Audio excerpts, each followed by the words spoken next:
청운하 씨 야담에 오신 걸 환영합니다. 구독, 좋아요 한번 눌러주시면 큰 힘이 됩니다. 그럼 오늘도 재밌는 야담 함께 들어볼까요? 그날 하늘이 갑자기 먹구름과 천둥이 몰려오고 이 바다가 뒤틀리기 시작했습니다. 초가집을 삼킬 만큼 거대한 파도가 솟아오르는 순간 사람들은 온비백산의 높은 곳으로 달리기 시작했습니다. 누구도 믿지 않았던 재앙의 날이 정말로 찾아온 것입니다. 도대체 무슨 일이 벌어진 것일까요? 지금부터 이야기 시작합니다. 옛날 옛적 한양에서 수백 리 떨어진 남쪽 바닷가에 작은 어촌 마을이 있었습니다. 그곳에 만복이라는 어부가 살고 있었지요. 28살의 만복은 구릿빛 피부에 단단한 체구를 가진 청년으로 일찍 아버지를 여의고 홀어머니를 봉양하며 살았습니다. 그의 얼굴은 언제나 온화한 미소를 띠고 있었지만 요즘 들어 그 미소 뒤에 깊은 근심이 어려 있었지요. 몇 년째 계속되는 흉어 탓에 어머니의 약값조차 마련하기 어려웠던 것입니다. 그날 새벽 만복의 어머니가 아들을 붙잡았습니다. 아가, 오늘만큼은 배를 띄우지 말아라. 저 바람 소리가 예사롭지 않구나. 병든 어머니가 애타게 만류했지만 만복은 부드럽게 어머니의 손을 잡았습니다. 어머님, 소인이 오늘 꼭 고기를 잡아와야 합니다. 용왕신께서 소인의 효심을 아시니 반드시 도와주실 것입니다.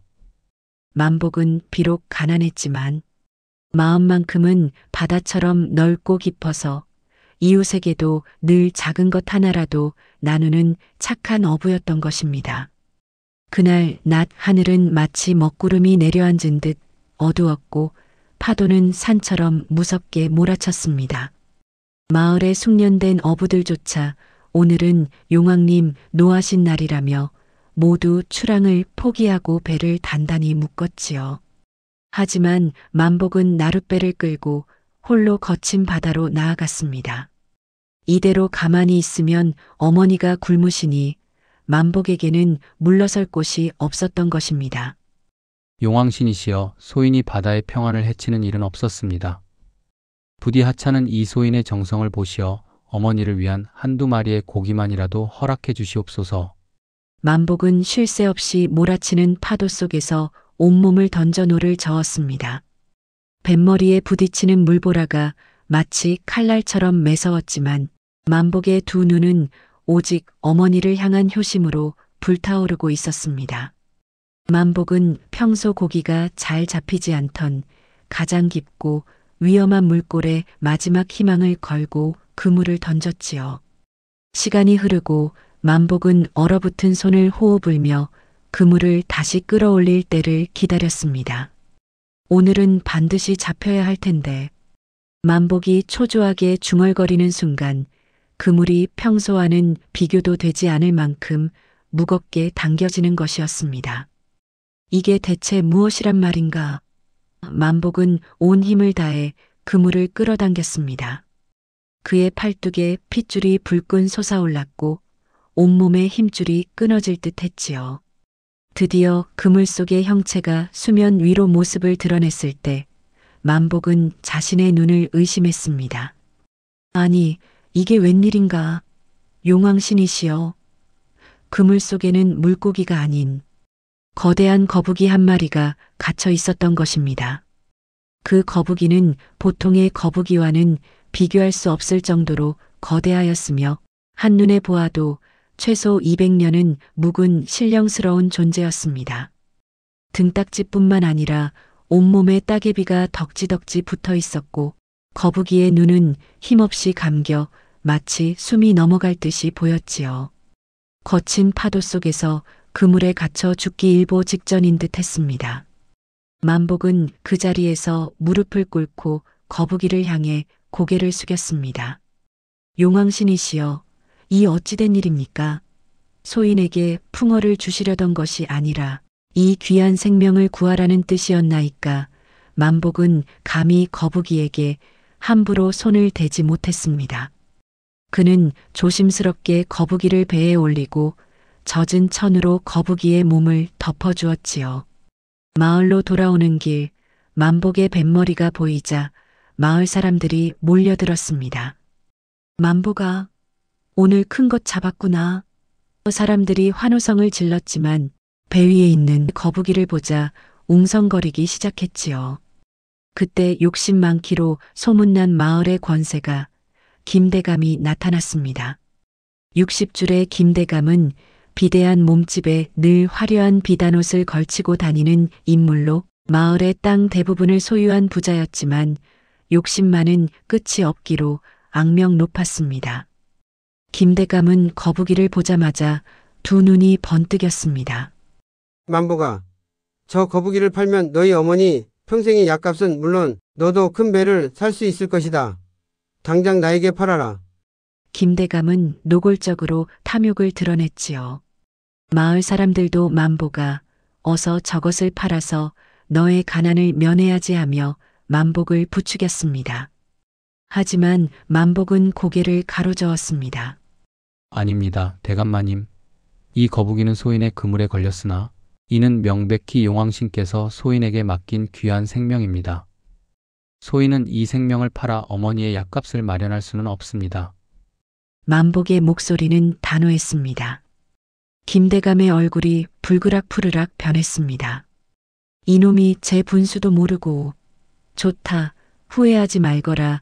김대감은 화를 내며 돌아섰고 마을 사람들도 만복을 어리석다며 비웃었지요. 만복은 그들의 냉대 속에서도 거북이를 극진히 보살폈습니다. 그는 온몸에 붙은 따개비를 하나하나 조심스럽게 떼어내고 깨끗한 물로 거북이의 상처를 씻어주었습니다. 2시즌 동안에 걸쳐 따개비를 제거 후에 배고픈 거북이를 위해 배에 남아있던 미역, 다시마 등 해초리를 거북이에게 정성스럽게 먹여주었습니다. 그리고 거북이를 안고 다시 바다로 나아갔습니다. 만복은 거북이를 가장 깊은 바다에 이르러 조심스럽게 놓아주었지요. 부디 용왕신께 돌아가시어 오래오래 평안하십시오. 만복이 마음속으로 말했지요. 거북이는 3번 고개를 끄덕이고는 물속으로 유유히 사라졌습니다. 만복은 빈손으로 돌아왔지만 그의 마음은 오히려 가벼웠습니다. 그날 밤 지친 몸을 뉘인 만복에게 신비로운 꿈이 찾아왔던 것입니다. 거친 파도를 헤치고 온몸에 붙은 따개비까지 떼어내 주었으니 만복의 몸은 천근만근 무거웠습니다. 잠이 들자 만복은 깊고 깊은 꿈의 세계로 빠져들었지요. 그곳은 물결이 잔잔하고 달빛이 은은하게 드리운 마치 용궁의 정원 같은 신비로운 곳이었습니다. 물속인데도 숨을 쉴 수 있었고 사방에는 형형색색의 산호와 영롱한 진주들이 빛을 발하고 있었습니다. 만복은 그 아름다운 광경에 넋을 잃고 서 있었지요. 바로 그때였습니다. 만복이 놓아주었던 그 거대한 거북이가 눈부시게 빛나는 모습으로 만복의 앞에 나타난 것입니다. 거북이의 등딱지에서는 푸른 빛이 흘러나왔고 그 모습은 마치 신선처럼 위엄이 있었습니다. 거북이는 마치 청년처럼 의젓한 목소리와 얼굴이 사람으로 바뀌면서 만복에게 말을 걸었습니다. 어부 만복이시여, 당신의 어질고 선량한 마음에 용왕신께서 깊이 감동하셨소이다. 만복은 황송하여 고개를 들지 못하고 땅에 엎드렸지요. 소인은 본디 서의 용왕신의 사자인데 당신이 손수 온몸에 붙은 따개비를 떼어내주지 않았다면 소인은 그 무게를 견디지 못하고 죽음에 이르렀을 것입니다.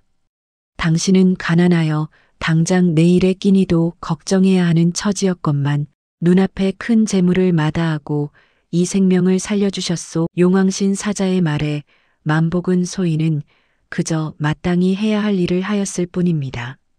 생명을 돈으로 바꿀 수는 없는 것 아니겠습니까? 하고 대답하였습니다. 용왕신 사자는 잠시 후 손을 들어 먼 곳을 가리켰습니다. 만복이시여, 당신의 그 선행에 대한 보답으로 소인이 선물을 드리겠소. 내일 아침 해가 뜰 무렵에 당신의 나룻배를 이끌고 오늘 소인을 풀어준 곳으로 가시오. 만복은 고개를 들어 거북이를 바라보았습니다. 용왕신 사자는 말을 이었지요. 그때 바다 위를 자세히 살펴보면 세 갈래의 물줄기가 모여 푸른빛을 내는 지점이 보일 것이요. 당신은 그 지점에 그물을 던지시오. 그곳에서 당신이 구할 귀한 풍어패를 찾을 수 있을 것입니다. 만복은 용왕신의 은혜에 감격하여 소인, 명심하겠습니다 하고 깊이 절을 올렸습니다.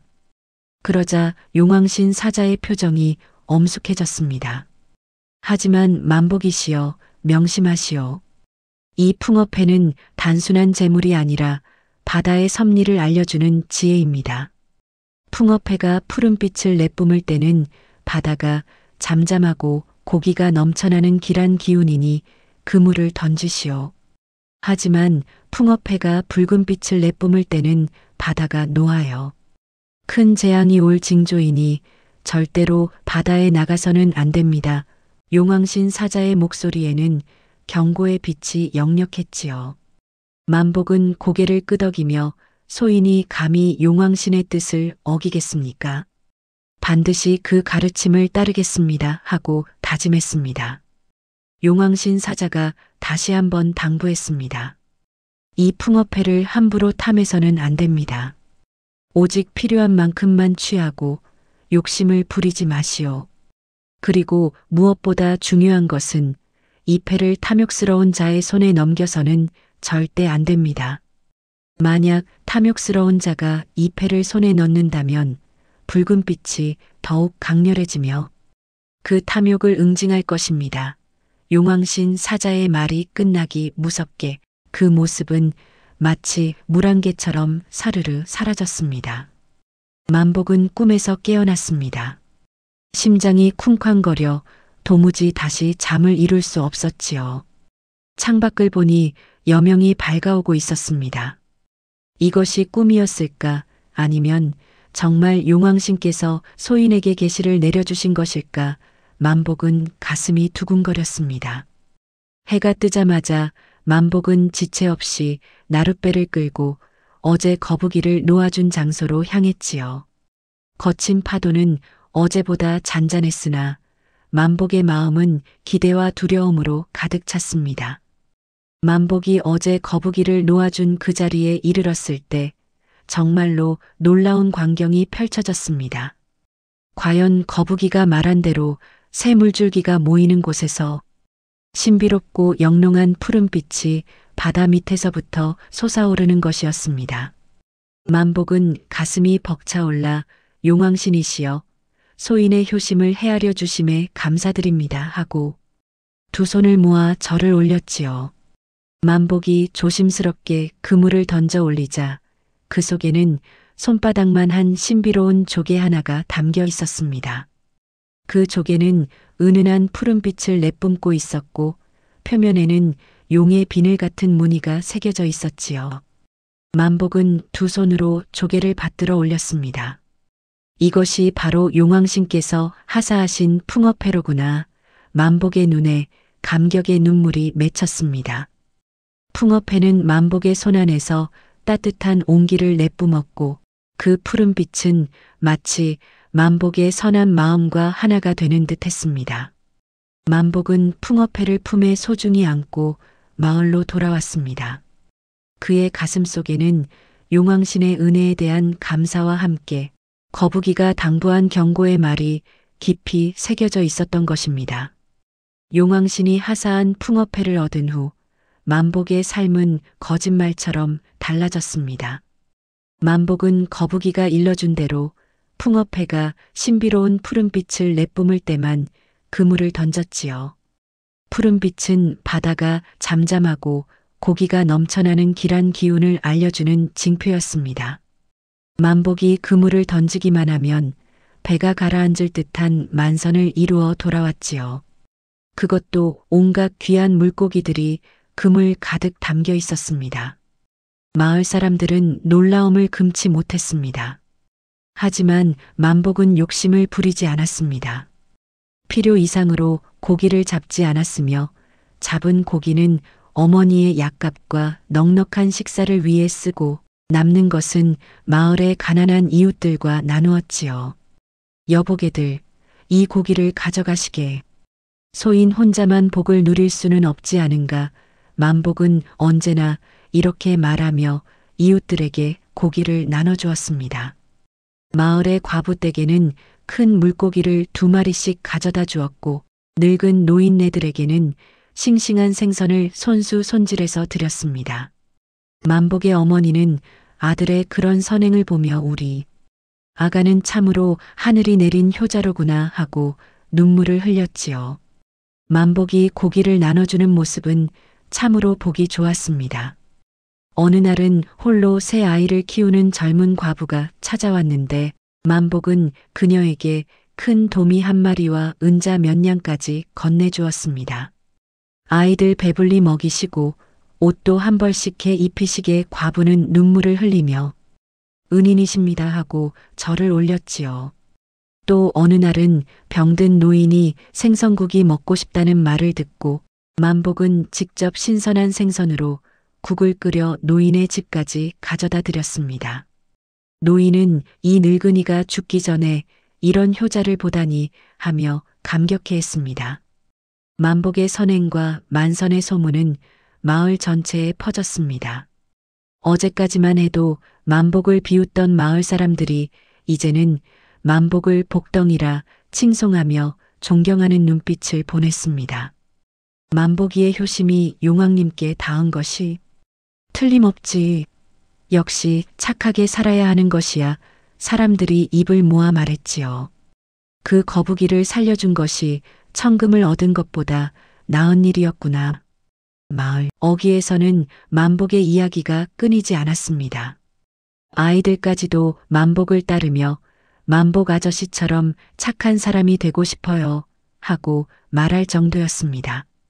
장터에서도 우물가에서도 사람들이 모이는 곳마다 만복의 선행 이야기가 화제였지요. 하지만 이 소식은 곧 김대감의 귀에도 들어갔습니다. 김대감은 만복을 멸시하던 인물이 아니었습니까?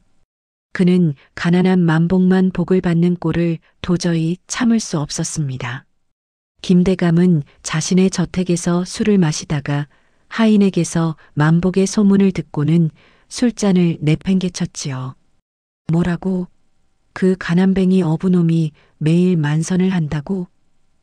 김대감의 얼굴은 질투심과 탐욕으로 인해 마치 붉게 익은 석류처럼 시뻘겋게 달아올랐습니다. 그의 눈에는 탐욕의 불꽃이 활활 타오르고 있었지요.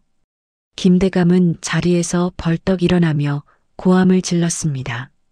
내가 이 마을에서 제일 부자인데 어찌 그 하찮은 어부놈이 나보다 더 큰 복을 받는단 말인가.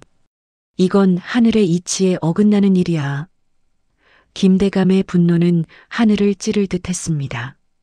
그는 즉시 신복 하인을 불러 만복의 일거수일투족을 감시하게 했지요.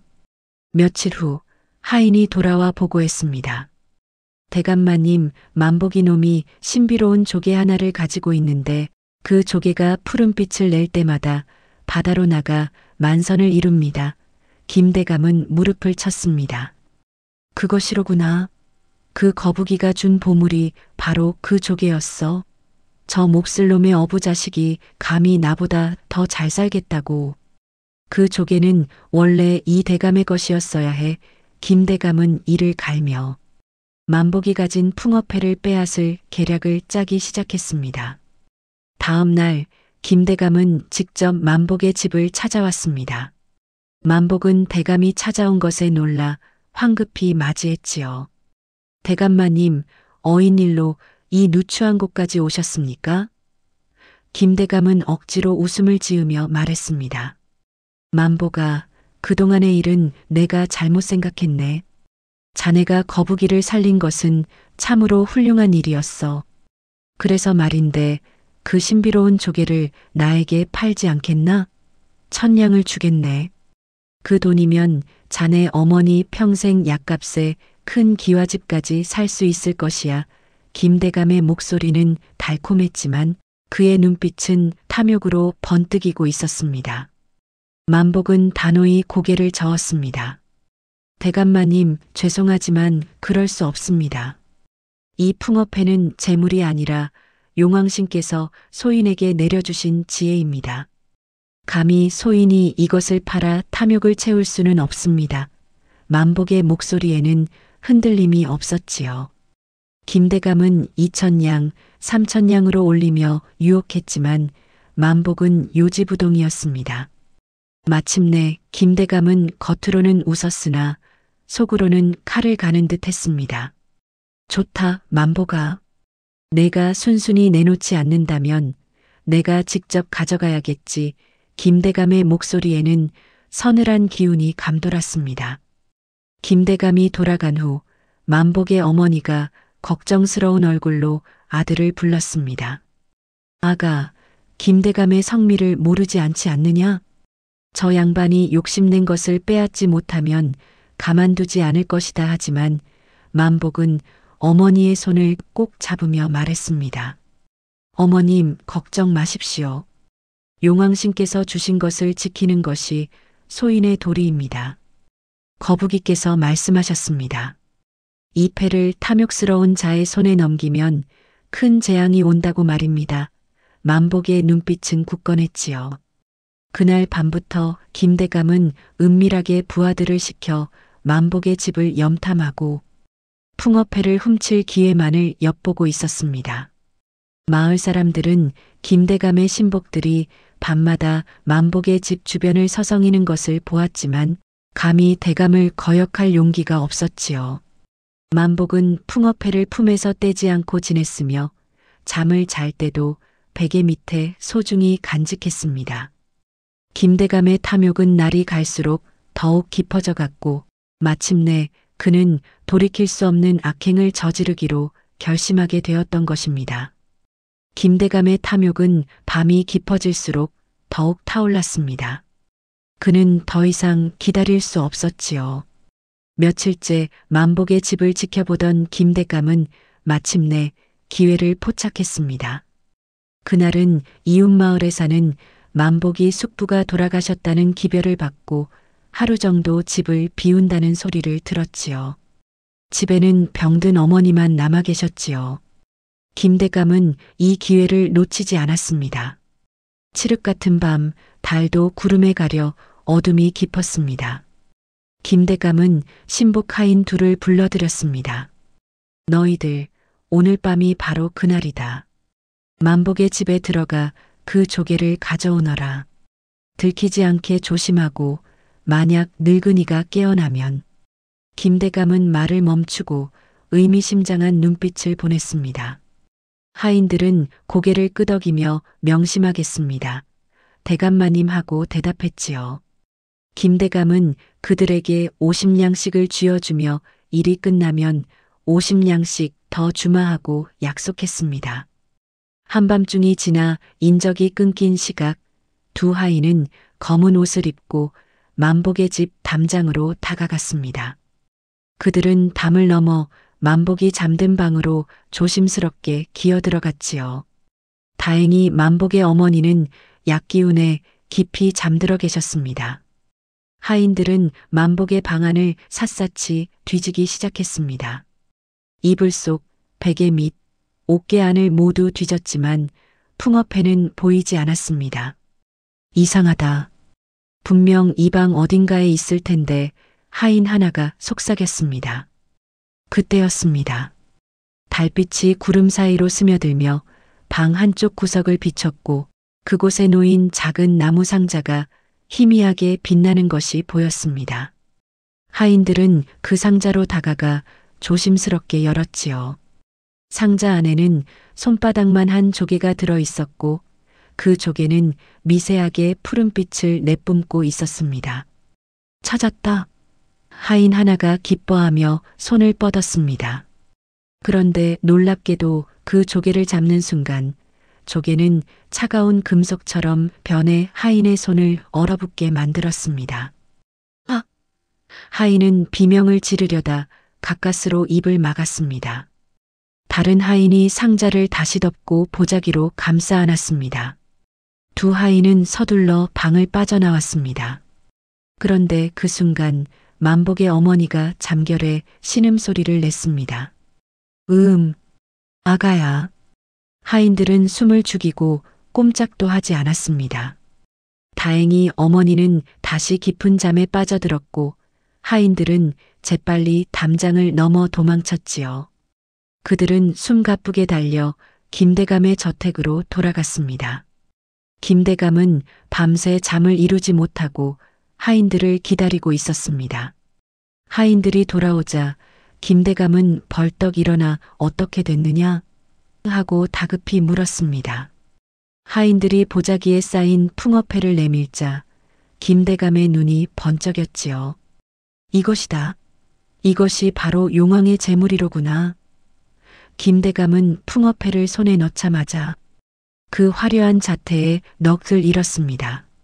조개 껍데기에 새겨진 용의 비늘 무늬는 마치 살아 움직이는 듯했고 은은한 광채가 흘러나왔습니다. 김대감은 하인들에게 약속한 은자를 주고 돌려보낸 뒤 풍어패를 자신의 보물함 깊숙한 곳에 숨기고 흡족한 미소를 지었습니다. 이제 이 바다의 모든 재물은 이 대감의 것이다. 내일 당장 큰 배를 준비해서 만선을 이루리라. 김대감은 잠도 잊고 내일의 풍어를 상상하며 즐거워했지요. 하지만 그날 밤부터 김대감의 집에는 불길한 기운이 감돌기 시작했습니다. 한밤중 김대감의 방에서 이상한 빛이 새어나오기 시작했습니다. 풍어패가 뿜어내는 빛이었는데 그 빛은 푸른빛이 아니라 피처럼 붉은 빛이었습니다. 김대감은 그 붉은 빛을 보며 오호, 이 빛이 더욱 강렬하구나. 분명 더 큰 재물이 기다리고 있다는 뜻이야 하고 착각했지요. 하지만 그 붉은 빛은 용왕신의 경고였습니다. 탐욕스러운 자가 풍어패를 손에 넣었으니 바다가 노하여 재앙을 예고하는 것이었습니다. 김대감은 붉은 빛이 밤마다 방안을 물들이는 것을 보며 오히려 기뻐했습니다. 잠을 이루지 못하고 온갖 악몽에 시달렸지만 그는 이 모든 것을 큰 재물을 얻기 전의 시련이라 여겼지요.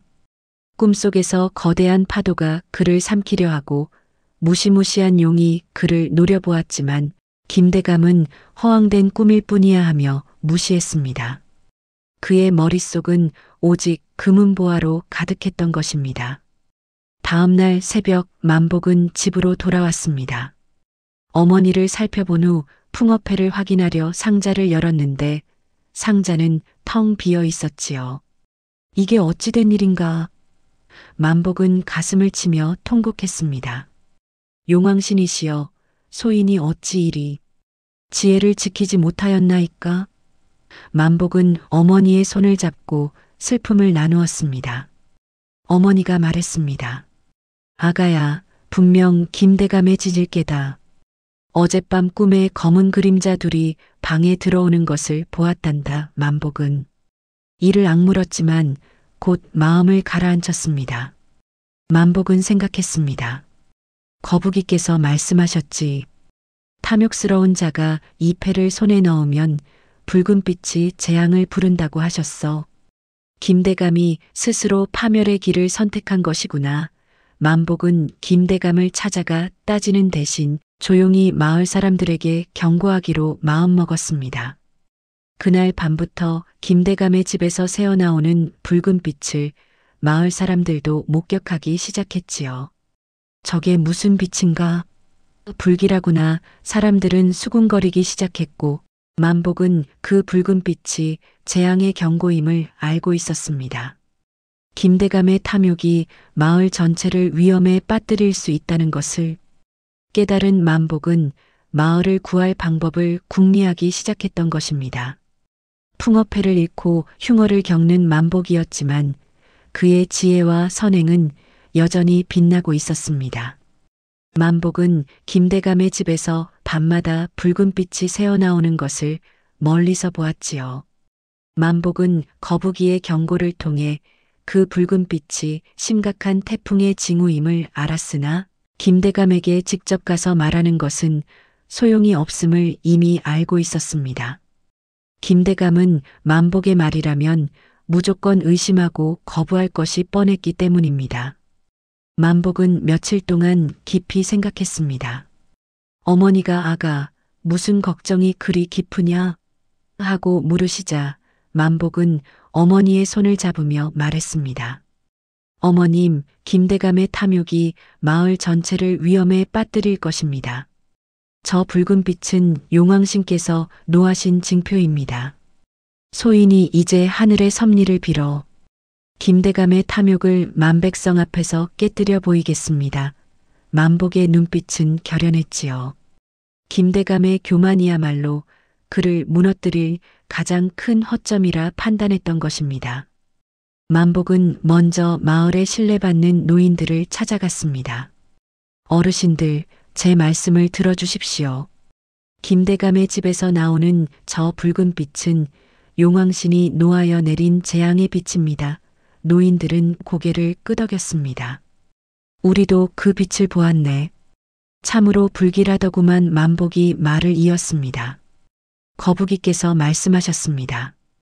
풍업해가 붉은 빛을 내뿜으면 큰 태풍이 몰아칠 것이라고 말입니다.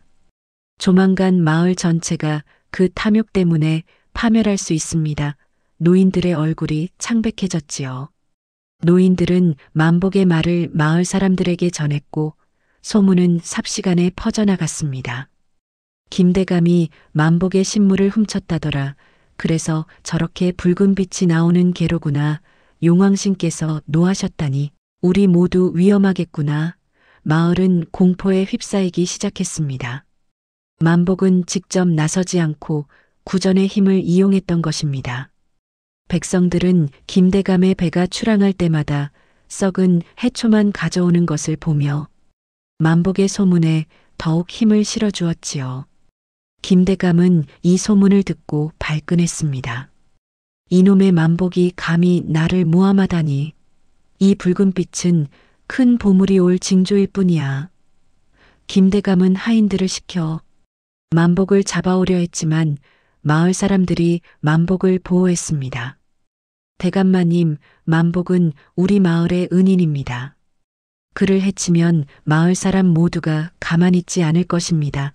마을 장정들이 나서자 김대감도 함부로 손을 쓸 수 없었지요. 만복은 마침내 결정타를 날릴 때가 왔다고 판단했습니다. 어느 날 아침 만복은 마을 어귀에 커다란 글을 써붙였습니다. 붉은 족에 불타는 날 모두 바다를 떠나라. 사흘 후 해질녘에 가장 큰 폭풍이 몰려오리라. 용왕신의 경고를 무시하는 자는 바다의 노여움을 피할 수 없으리. 만복의 글씨는 힘차고 분명했습니다. 마을 사람들이 그 글을 읽고 웅성거렸지요. 만복의 예측은 마을 사람들에게 불안과 희망을 동시에 안겨주었습니다. 그들은 만복의 과거 선행과 김대감의 현재 횡포를 비교하며 만복의 말을 믿기 시작했지요. 만복이 말이 맞을 거야. 저 양반은 거북이를 살린 은인이잖아. 용왕신께서 만복에게 알려주신 게 틀림없어. 사람들은 하나둘씩 배를 육지로 끌어올리고 높은 곳으로 짐을 옮기기 시작했습니다. 마을 전체가 만복의 경고를 따르는 분위기였습니다. 김대감은 만복의 공표를 보고 분노에 떨었습니다. 이 몹쓸 놈이 감히 나를 기만하려 들어. 저놈이 나를 속여 이 붉은 조개를 독차지하려는 수작이다. 김대감은 만복의 경고를 오히려 보물을 얻을 절호의 기회로 착각했지요. 저 빛이 강해질수록 더 깊은 바다로 나아가야 해. 만복이 놈이 나를 겁주어 경쟁자를 없애려는 것이 분명해. 김대감의 탐욕은 이성을 완전히 마비시켰습니다. 김대감은 마을의 가장 큰 배를 준비하라고 명령했습니다. 하인들이 대감마님, 만복의 말이 사실일지도 모릅니다. 저 붉은 빛이 정말 불길해 보입니다 하고 만류했지만 소용없었지요. 닥쳐. 너희들도 만복의 꿰매 넘어갔느냐? 나를 따르는 자는 큰 부자가 될 것이고 따르지 않는 자는 당장 내 집에서 나가라. 김대감의 위협에 하인들은 어쩔 수 없이 배를 준비했습니다. 사흘째 되는 날 하늘은 점점 어두워지기 시작했습니다. 바람이 이상하게 불고 파도 소리가 평소와 달랐지요. 마을 사람들은 만복의 경고를 따라 모두 높은 지대로 대피했습니다. 하지만 김대감만은 큰 배에 하인들을 가득 태우고 출항 준비를 했습니다. 만복은 마지막으로 김대감에게 달려가 애원했습니다. 대감마님, 제발 출항하지 마십시오. 용왕신께서 노하셨습니다. 하지만 김대감은 만복을 밀쳐내며 물러서라, 이 사기꾼 놈아 하고 고함을 질렀지요.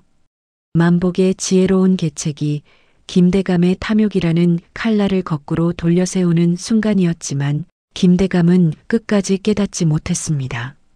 운명의 시간이 다가오고 있었던 것입니다. 사흘째 되는 날 아침, 하늘은 점점 어두워지기 시작했습니다. 만복이 예언한 그날이 다가온 것이지요. 마을 사람들은 만복의 경고를 따라 서둘러 배를 육지로 끌어올리고 높은 지대로 대피하였습니다. 집집마다 귀중품을 챙기고 노인과 아이들을 먼저 산 중턱으로 보냈지요. 마을 전체가 긴장 속에 만복의 말을 믿고 움직였습니다. 하지만 김대감만은 달랐습니다. 김대감은 자신의 저택에서 하인들을 모아놓고 호령했습니다. 이놈들, 만복의 헛소리에 속지 마라.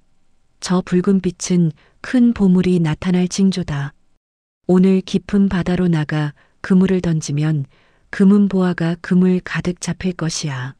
하인들은 두려운 얼굴로 서로를 바라보았지요. 김대감은 채찍을 들어 하인들을 위협했습니다. 내 명령을 따르지 않는 자는 당장 쫓아내겠다. 가족들까지 모두 내 땅에서 나가야 할 것이야. 하인들은 어쩔 수 없이 고개를 끄덕였습니다. 김대감은 마을에서 가장 큰 배 2척을 준비하라고 명령했습니다.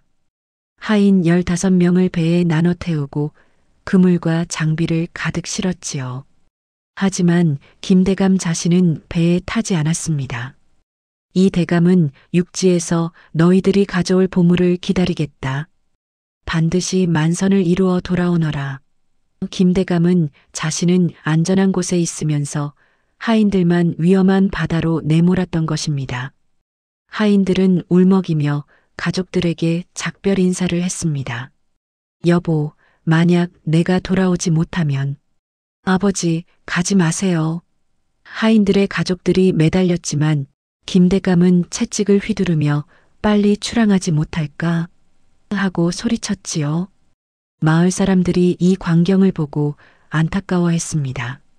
저 불쌍한 사람들을 어찌하나 김대감은 정녕. 사람의 도리를 잃었구나. 만복도 달려와 하인들에게 애원했습니다. 여러분, 출항하지 마십시오. 용왕신께서 노하셨습니다. 하지만 김대감이 만복이 놈의 말을 듣지 마라. 당장 출항해. 하고 고함을 지르자 하인들은 어쩔 수 없이 배를 띄웠습니다. 2척의 배가 거친 파도를 헤치고 깊은 바다로 나아가는 것을 보며 마을 사람들은 가슴을 쓸어내렸지요. 김대감은 언덕에 서서 배들이 멀어지는 것을 보며 만족스러운 미소를 지었습니다. 곧 그놈들이 보물을 가득 싣고 돌아올 것이다. 이 대감이 마을에서 가장 부유한 사람이 될 것이야. 그때였습니다. 하늘에서 천둥 소리가 요란하게 울렸습니다. 먹구름이 순식간에 몰려들더니 바다는 검은색으로 변했지요. 만복이 예언한 대로 거대한 태풍이 몰아치기 시작한 것입니다. 용왕신이시여. 만복이 외쳤습니다. 바람이 나무를 꺾을 듯이 불어댔고 파도는 산처럼 높이 치솟았습니다. 깊은 바다로 나간 2척의 배는 순식간에 파도에 휩싸였지요. 하인들의 비명소리가 바람에 실려 들려왔습니다. 김대감의 얼굴이 창백해졌습니다. 아니. 이럴 리가. 김대감은 비로소 만복의 말이 진실이었음을 깨달았지만 이미 늦었습니다. 태풍이 마을을 강타하자 김대감은 황급히 저택 안으로 뛰어들어갔습니다. 풍어패가 들어있는 보물함이 있는 방으로 달려간 것이지요. 상자를 열자 그 조개는 마치 불덩이처럼 뜨거운 붉은 빛을 내뿜고 있었습니다. 뜨거워. 김대감이 풍어패를 잡으려 하자 손바닥에 화상을 입었습니다. 김대감은 두꺼운 천으로 풍어패를 감싸 품에 안았습니다.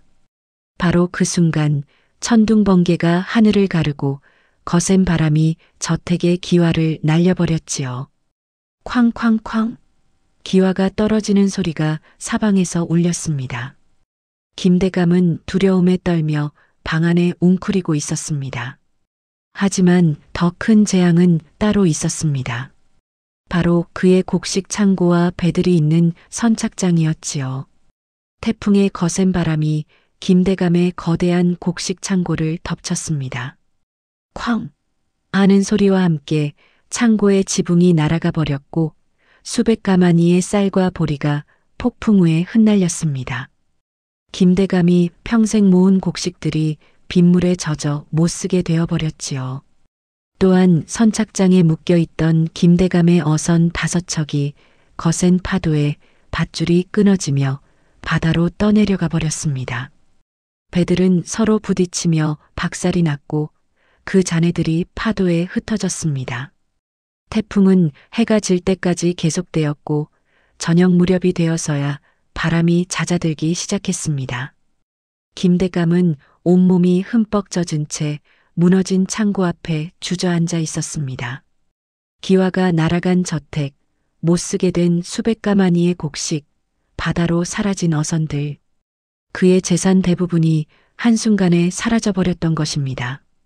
그의 손에는 여전히 풍어패가 들려 있었지만 그 빛은 이제 더욱 강렬한 붉은색으로 타오르고 있었지요.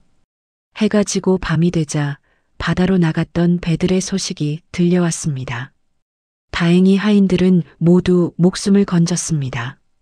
배가 파도에 부서지기 직전 거대한 거북이 떼가 나타나 하인들을 등에 태우고 해안가로 데려다 주었던 것입니다. 용왕신께서 죄 없는 하인들만은 살려주신 것이지요. 하인들은 해안가에 쓰러져 헐떡이며 용왕님께서 우리를 살려주셨습니다. 하고 울부짖었습니다. 하지만 배와 그물, 모든 장비는 바닷속으로 사라졌습니다. 하인들이 돌아오자 그들의 가족들이 달려와 부둥켜 안고 울었습니다. 살아 돌아와서 다행이다. 마을 사람들도 하인들의 무사기환을 축하하며 따뜻한 음식과 옷을 나눠주었지요. 하지만 김대감은 혼자 무너진 창고 앞에 서 있었습니다. 하인들은 김대감을 보고도 다가가지 않았습니다. 대감마님, 당신의 탐욕 때문에 우리가 죽을 뻔했습니다. 이제 우리는 더 이상 당신을 섬기지 않겠습니다. 하인들이 하나둘씩 김대감을 떠나갔습니다. 김대감은 모든 것을 잃었습니다. 창고는 무너졌고 수백 가마니의 곡식은 빗물에 젖어 썩어버렸으며 어선 5척과 배에 실었던 장비들도 바닷속으로 사라졌지요. 마을 사람들은 김대감을 외면했고 하인들마저 떠나갔습니다. 김대감은 손에 든 풍어패만 바라보며 중얼거렸습니다. 이것 때문에 내가 이 꼴이 되었구나. 하지만 풍어패는 여전히 뜨거운 붉은 빛을 내뿜으며 김대감의 손을 태우고 있었습니다. 김대감의 몰락은 마을 전체가 목격한 하늘의 심판이었던 것입니다. 태풍이 지나간 다음 날 아침 마을은 조용했습니다. 다행히 만복의 경고를 따른 마을 사람들은 모두 무사했지요. 하지만 김대감의 처참한 몰락을 본 사람들은 탐욕의 무서움을 뼈저리게 느꼈습니다. 만복은 어머니께 아침 문안을 드린 후 김대감의 저택으로 향했습니다. 그곳에서 김대감이 혼자 주저앉아 있는 것을 보았지요. 김대감은 머리가 헝클어지고 옷이 찢어진 채 넋을 잃고 있었습니다. 그의 손에는 여전히 풍어패가 들려 있었는데 이제는 뜨거운 붉은빛 대신 차가운 회색빛을 내뿜고 있었습니다. 만복이 조심스럽게 다가가자 김대감은 고개를 들어 만복을 바라보았습니다. 만복아, 내 말이 맞았구나. 내 탐욕이 이 모든 것을 망쳤어. 김대감의 목소리는 처절했습니다. 만복은 김대감 앞에 무릎을 꿇고 앉았습니다. 대감마님, 이제라도 깨달으셨다니 다행입니다. 용왕신께서는 탐욕을 벌하시지만 진심으로 뉘우치는 자에게는 자비를 베푸십니다. 만복의 말에 김대감의 눈에 눈물이 맺혔지요. 내가 얼마나 어리석었는지. 나는 내게서 풍어패를 훔쳤고 죄 없는 하인들을 죽음의 바다로 내몰았어. 이제 나는 모든 것을 잃었네. 재산도 명예도 사람들의 신뢰도. 김대감이 흐느꼈습니다. 만복은 김대감의 손에서 풍어패를 조심스럽게 받아들었습니다.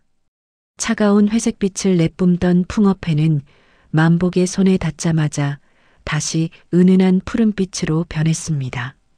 마치 주인을 알아보는 듯 했지요. 대감마님, 이 풍어패는 원래부터 제 것도 대감마님의 것도 아니었습니다. 이것은 용왕신의 것입니다. 소인이 이제 이것을 제자리로 돌려보내야 합니다. 만복이 말했습니다. 김대감이 고개를 끄덕였습니다. 그래, 내가 옳다. 그것을 바다로 돌려보내거라. 그리고 만복아, 나를 용서해다오. 내가 너무나 큰 잘못을 저질렀구나. 김대감이 만복에게 깊이 절을 올렸습니다. 마을에서 가장 권세 있던 양반이 가난한 어부에게 고개를 숙이는 광경이었지요. 만복은 황급히 김대감을 일으켜 세웠습니다. 대감마님, 이러시면 안 됩니다. 대감마님께서 진심으로 뉘우치시니 용왕신께서도 분명 헤아려 주실 것입니다. 만복은 풍어패를 품에 안고 바닷가로 향했습니다. 마을 사람들이 만복의 뒤를 따라 나섰지요. 만복이가 풍어패를 바다로 돌려보낸다더라. 역시 만복이는 욕심이 없는 사람이야. 사람들이 수군거렸습니다. 만복의 어머니도 아들을 따라 나왔습니다. 아가야, 그 신물을 정말 돌려보낼 거냐?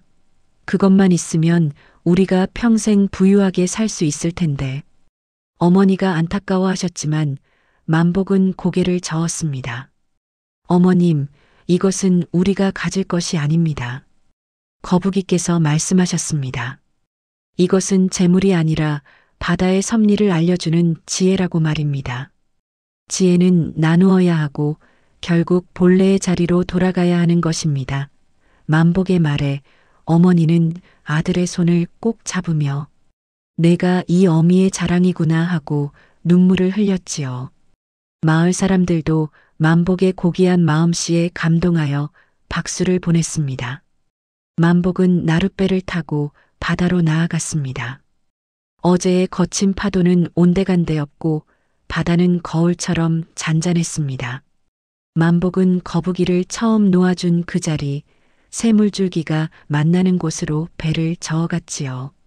바다 밑에서 푸른빛이 은은하게 솟아오르고 있었습니다. 용왕신이시여, 소인이 이제 풍어패를 돌려드립니다. 이 귀한 선물을 주셔서 감사했습니다. 소인은 이것으로 어머니를 봉양하고 이웃들과 복을 나눌 수 있었습니다. 만복은 풍어패를 두 손으로 공손히 받들어 올렸습니다. 하지만 소인은 이제 깨달았습니다. 진정한 복은 신물에 있는 것이 아니라 사람의 마음속에 있다는 것을 말입니다. 용왕신께서 주신 가장 큰 선물은 이 조개가 아니라 선행의 중요함을 깨닫게 해주신 것이었습니다. 만복이 말을 마치자 풍어패는 눈부시게 푸른빛을 발하며 만복의 손을 떠나 바닷속으로 천천히 가라앉았습니다. 바로 그때였습니다. 바다 밑에서 거대한 그림자가 떠올랐습니다. 만복이 구해준 그 200년 묵은 거북이였습니다. 거북이는 수면 위로 고개를 내밀고 만복을 바라보았지요. 거북이의 눈에서 눈물 같은 물방울이 흘러내렸습니다. 어부 만복이시여, 당신의 선행과 지혜에 용왕신께서 깊이 감동하셨소이다. 당신은 욕심을 버리고 바다의 섭리를 존중하였소. 이제 풍어패는 다시 용궁으로 돌아가지만 당신의 선한 마음은 영원히 바다가 기억할 것이오. 거북이가 3번 고개를 끄덕이자 만복도 깊이 절을 올렸습니다. 거북이님, 소인에게 큰 가르침을 주셔서 감사합니다. 소인은 평생 이 가르침을 잊지 않겠습니다. 만복이 말을 마치자 거북이는 풍어패를 입에 물고 바다 깊은 곳으로 사라졌습니다. 바다 위에는 잠시 푸른 빛이 퍼졌다가 사라졌지요. 만복은 빈손으로 마을로 돌아왔지만 그의 마음은 평화로 가득 차 있었습니다. 해안가에서 기다리던 마을 사람들이 만복을 맞이했습니다. 만복아, 수고했다. 내 덕분에 우리가 큰 깨달음을 얻었어. 사람들이 만복의 손을 잡으며 감사를 표했습니다. 김대감도 멀리서 이 광경을 지켜보고 있었습니다. 그는 자신의 탐욕이 얼마나 부끄러운 것이었는지 비로소 깨달았지요. 그날 저녁 김대감은 조용히 마을을 떠날 준비를 시작했습니다. 더 이상 이 마을에 머물 면목이 없다고 생각했던 것입니다. 김대감은 모든 것을 잃은 채 마을 사람들의 냉대 속에 홀로 쓸쓸히 마을을 떠났습니다. 그는 작은 보따리 하나만 들고 먼 친척이 있는 이웃 고을로 향했지요. 떠나기 전 김대감은 만복을 찾아와 마지막 인사를 했습니다. 만복아, 나는 내게 큰 잘못을 저질렀네.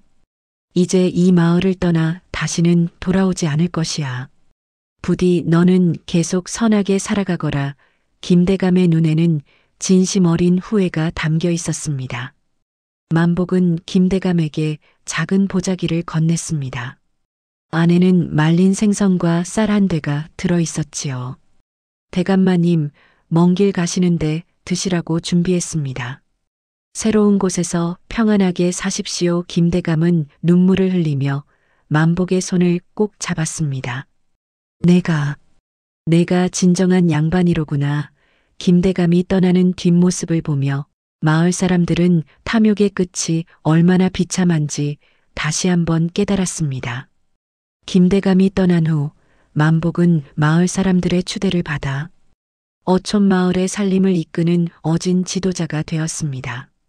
만복은 가난하고 천대받던 어부에서 마을 전체를 책임지는 유지의 자리에 오르는 신분 역전을 이루었던 것입니다. 비록 풍어패는 없었지만 만복은 거북이에게서 배운 바다의 섭리를 기억하고 있었지요. 만복은 마을 사람들에게 가르쳤습니다. 여러분, 바다가 잔잔하고 물빛이 맑은 날에만 고기를 잡으십시오. 바다가 거칠고 파도가 높은 날에는 바다에 휴식을 주어야 합니다. 만복의 지혜로운 가르침을 따르자 마을의 어획량은 다시 풍족해졌습니다. 사람들은 욕심을 부리지 않고 필요한 만큼만 고기를 잡았고 바다는 그에 보답하듯 넉넉한 물고기를 내어주었지요. 만복은 또한 잡은 고기를 공평하게 나누는 방법을 만들었습니다. 가난한 집에는 더 많이, 부유한 집에는 적게 나누어 모두가 배불리 먹을 수 있게 했습니다. 마을에는 다시 웃음꽃이 피어났습니다. 만복의 어머니는 아들의 명예로운 모습을 보며 행복한 여생을 보냈습니다.